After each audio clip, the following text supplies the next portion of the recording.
बहुत पुरानी बात है। एक खूबसूरत और पुरसुकून गांव में बाबा रहमत नाम का एक मोची रहता था।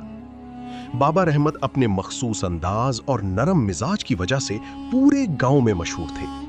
उनकी एक छोटी सी दुकान थी जहां वो सारा दिन मेहनत से लोगों के जूते मुरम्मत करते थे।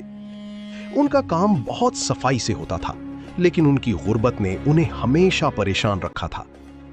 एक शाम जब सूरज ढल रहा था, बाबा रहमत अपनी दुकान बढ़ाकर घर की तरफ निकलने लगे।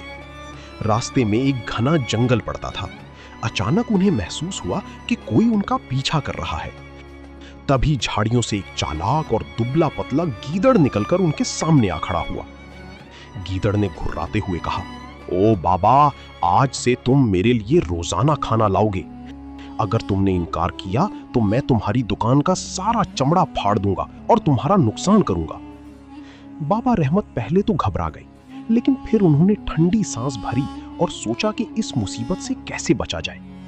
उन्होंने मुस्कुराते हुए कहा, गीदड़ भाई, मैं तो गरीब हूं, लेकिन मैं तुम्हें एक ऐसी जगह बता सकता हूं जहां ढेरों गोश्त मिलेगा। गीदड़ के मुंह में पानी आ गया।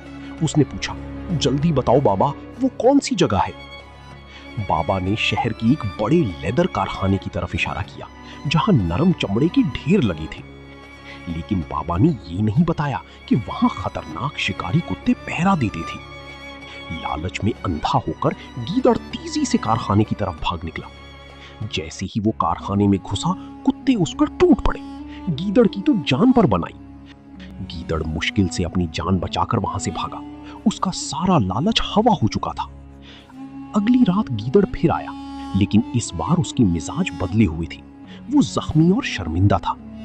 बाबा ने कहा, जो दूसरों को डराता है और लालच करता है, उसे ऐसा ही सबक मिलता है। गीदड़ ने फिर कभी बाबा रहमत को तंग नहीं किया। गांव में एक बार फिर अमन और सुकून हो गया।